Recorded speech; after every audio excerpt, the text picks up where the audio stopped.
అబ్బబ్బా ఇలా గోస గురించి ఎంత చెప్పినా తక్కువేనులా. ఆంధ్రప్రదేశ్ అధికార పార్టీకి రోజుకో తీర్ల నిరసన చెప్పుకుంటా గవర్నమెంట్కు సుక్కలు చూపెడుతుర్రు అంగన్వాడీ అక్కలు.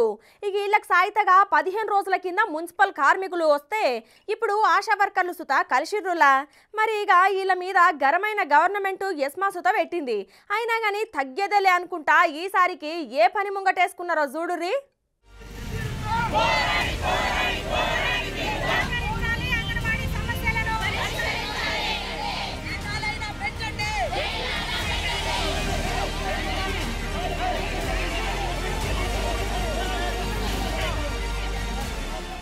ఇక ఆంధ్రప్రదేశ్లో అంగన్వాడీ కార్యకర్తలు చేస్తున్న సమ్మె 29వ రోజు కూడా గట్టిగానే అయ్యింది. గవర్నమెంట్ ఎస్మా ప్రయోగించినా వెనక్కి తగ్గకుండా నిరసనలు అయితే గట్టిగానే చేస్తున్నారు. ఇక అట్లనే విజయవాడ ధర్నా చౌక్ లో చేస్తున్న అంగన్వాడీల నిరాహార దీక్ష 5వ రోజుకు చేరింది.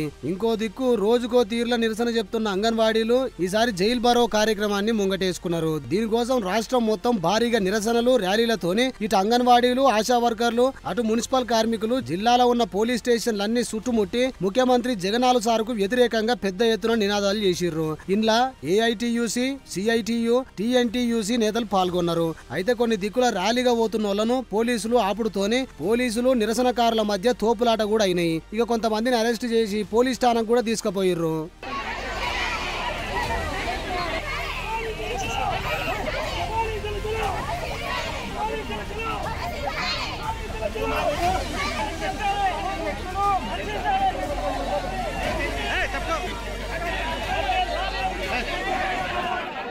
చట్టాన్ని ప్రయోగించడానికి రాష్ట్ర ప్రభుత్వానికి ఎక్కడి నుంచి ధైర్యం వచ్చింది?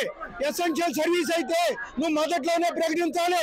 కానీ 4 రోజుల ఉద్యమం తర్వాత మధ్యస్థంగా ఈవేళ ఎస్మా చట్టాన్ని ప్రయోగించడం ఉద్యమాన్ని అంచివేయడం తప్ప ప్రజాస్వామ్యం కాదు.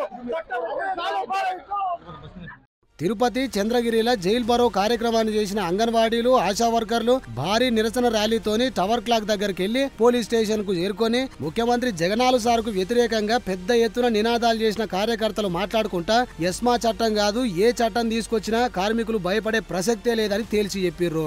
ఇక మంత్రి బొత్స సారు ఏం మాట్లాడుతున్నాడో అర్థమైతలేదు. బొత్స సారు ఇంకో 3 నెలల్లో మీ బొచ్చు మీకే బీకిస్తాం అనుకుంటా హెచ్చరించిర్రు. సజ్జల రామకృష్ణారెడ్డి ప్రత్యామ్నాయ చర్యలు తీసుకుంటున్నామని అంటున్నారని మరో 3 నెలల్లో తమ ప్రభుత్వానికి ప్రత్యామ్నాయం చూపిస్తామన్నారు.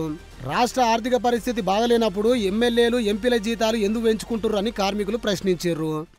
ఈ రోజు 29వ రోజుకి చేరింది మా సమ్మె. అంగన్వాడీలు రాష్ట్ర వ్యాప్తంగా 29 రోజులుగా సమ్మె చేస్తున్నప్పటికీ రాష్ట్ర ప్రభుత్వానికి చీమ గుట్టినట్టనే లేదు.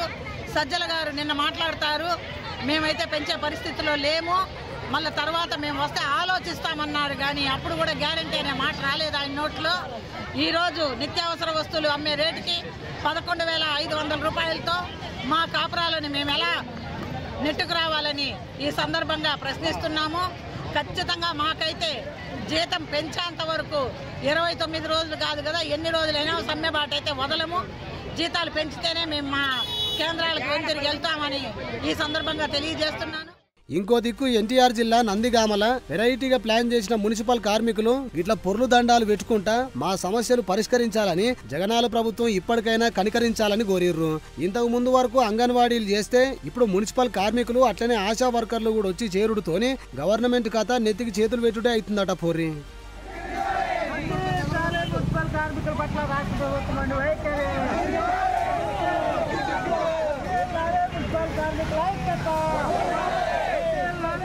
పట్ల రాష్ట్ర ప్రభుత్వం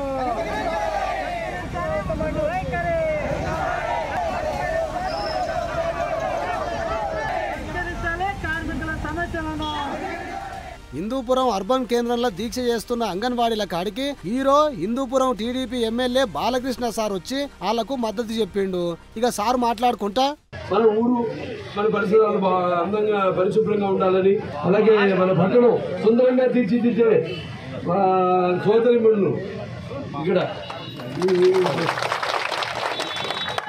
వాళ్ళు మరి వాళ్ళ వేతనాలు పెంచాలని వాళ్ళకి కనీసం అవసరాలు తీర్చుకోవడానికి ధరలు పెరిగిపోతున్నాయి. ఇదేమో బాధుడు ప్రభుత్వం. వాళ్ళు ధర్నా చేస్తుంటే ఇన్ని రోజులుగా 4 రోజులుగా సుమారుగా వాళ్ళు ధర్నా చేస్తుంటే అసలు వాళ్ళ గురించి పట్టించుకొని ప్రభుత్వం మనం ఉండడం అనేది మన దురదృష్టకరం, ఎంతో బాధాకరం. అది మనం ప్రజలు మరి వాళ్ళు ఇచ్చిన ఓటుకి ప్రతిఫలం ఏంటో మన ప్రతిఫలం అనుభవిస్తున్నారు. వీటికి తగిన గుణపాఠం రేపు ఎన్నికల్లో తప్పకుండా ప్రజలు చెప్తారు, అన్ని చూస్తున్నారు వాళ్ళు. రేపు వాళ్ళు కూడా రోడ్డు మీదకి వచ్చి మీ అందరికీ వాళ్ళ యొక్క సంఘీభావం కూడా తెలిపే రోజు దగ్గరలో ఉందని మీ అందరూ తెలియజేస్తున్నారు. కేవలం పార్టీలే కాదు, ప్రజలు కూడా వస్తారు. ప్రజలు కూడా వచ్చి వాళ్ళందరికీ బుద్ధి చెప్తారు. మేమంతా ఉన్నాం మీకు అండగా.